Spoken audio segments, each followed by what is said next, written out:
The lid stuck for a second. The tape had been there so long it smelled like the rest of the shoebox. Dust and perfume and a calendar year I kept under lock.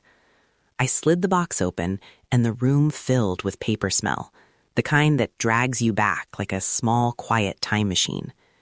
I kept him in a box, and the box kept me small. Welcome to S&J Pride. I'm Sam Ning. If you're a gay man carrying objects that hold secret life, letters, mixtapes, receipts, this episode is for you. Quick note, I'm going to talk about grief, privacy, and safety. If anything here feels heavy, it's okay to pause. You are not alone. Why do objects matter? Because they last. A message on paper or a playlist saved under a fake name can outlive the moment you were hiding in. They're proof and they're memory. They can shame you, protect you, or both, depending on who finds them. Today, I want to tell you 3 small scenes, 3 objects that lived inside my box, and then give you a toolkit, a privacy-first checklist, scripts you can use to protect dignity, a tiny ritual to reclaim an object, and a 1-week experiment you can try. No theatrics, just steady, usable steps. Scene 1. The postcard I never mailed. I found it folded in the corner of the box. It was from when I was 22, hand-scrawled in a handwriting I barely recognized. The postcard began, "If only I could tell you the whole truth," and then slid into coded lines about shows we both loved, about a bench we'd pretended not to notice. I remember sitting on my bed, the postcard against my palms, feeling both ridiculous and holy. I carried that line like evidence of a life I couldn't claim. I wanted to send it into the world like a bird and have it land softly. Instead, I taped it into a shoebox and taped the lid shut. Scene 2. The mixtape. Not literally tapes these days. An old burned CD with a label that said Mix 06 in marker, tucked into a jacket pocket I never wore outside the house. The playlist was my private radio, songs I'd play when I wanted to feel brave or when I wanted to keep my knees from buckling. I remember the shame of hearing a lyric that felt too honest and quickly skipping to something safe. That little burned disc was my playlist of possibility and my cheat sheet for feeling less alone. Scene 3. The receipt. Thin, fluttery, the kind you fold and forget. It had a cafe name on it, the time, a saucer scratch you could match to a table at a restaurant my family knew. I once dropped a receipt like that and nearly watched a life rearrange. I could name the ways a small paper can become a map. A name, a place, a date. That receipt could have outed me in one careless moment. Suddenly, the box wasn't just sentiment. It was a risk. Minefield. Here's the honest thing. I learned this the hard way. I used to think keeping things was keeping love. If I kept it safe, I kept the memory, the person, the proof. But objects can own you. They can hold your shame. The truth is, your stuff should serve you, not trap you. So let's talk about practical, safety-first ways to handle a closet box without making things worse.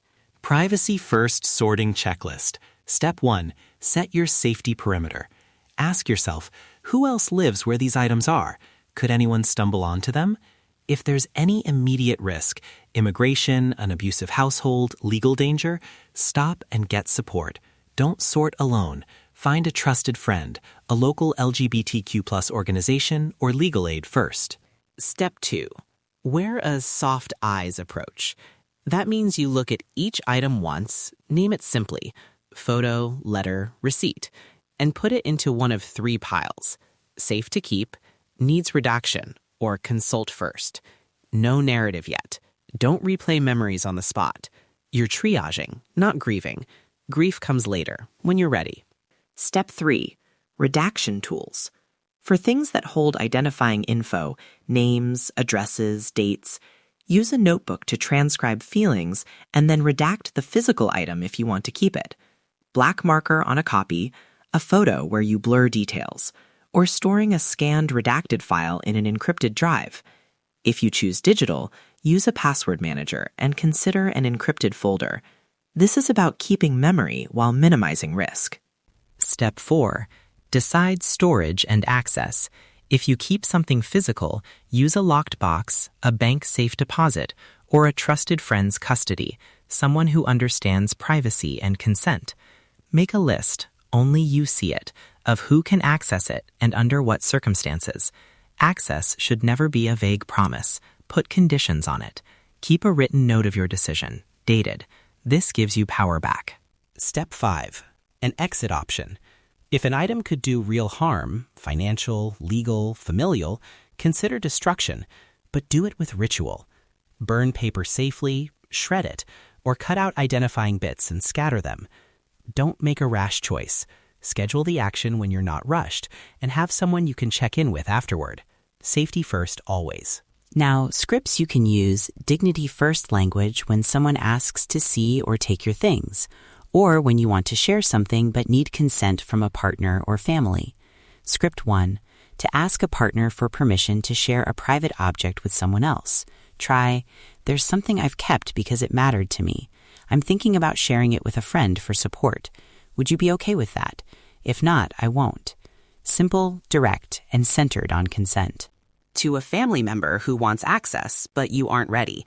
Say, I hear you want to know more, and I appreciate that. Right now, I'm not ready to share those things. I will tell you when I am. Please respect that boundary. It's short, clear, and redirects the power back to you. Script 3. To refuse a request that risks outing someone else or yourself. Say, I can't share that. It's personal, and it could cause harm. I'm protecting people, including myself. No apology necessary. Protecting privacy is an act of care. Ritual to reclaim an object. This is small, trauma-aware, and made to fit in 10 minutes. You don't need candles or dramatic fanfare. Step 1. Pick one object that feels manageable. Step 2. Write a 2-sentence caption. 1 sentence naming the object, 1 sentence naming what it means to you now. Step 3. Set a 20-second breathing anchor. Inhale 4, hold 2, exhale 6. Then read the caption aloud and place a small offering, a leaf, a coin, a note folded into the object's container. That's it. A tidy, dignity-first ceremony that says, I see you. I hold this. I choose how it lives with me. 1-week experiment. Keep it simple. Day 1, pick one object. Day 2, run the soft eyes triage and place it in a pile. Day 3, if it's safe, redact any identifying info. If not, pause and consult. Day 4, pick a storage option and document who can access it. Day 5, try one script with a trusted person or prepare your refusal line. Day 6, perform the tiny reclaim ritual. Day 7, reflect. 2 sentences in a notebook about how the object feels now. Small steps. You'll be surprised how much control that gives you. Listen, if you're carrying grief about what you had to hide, that grief is valid. If you're scared of what might happen when someone finds a postcard or a receipt, that fear is valid. You don't have to rush yourself. Permission to take your time. That's what I want to give you right now. You are not broken. You are worthy of dignity and how your past is handled. A gentle professional reminder, we are not therapists or lawyers.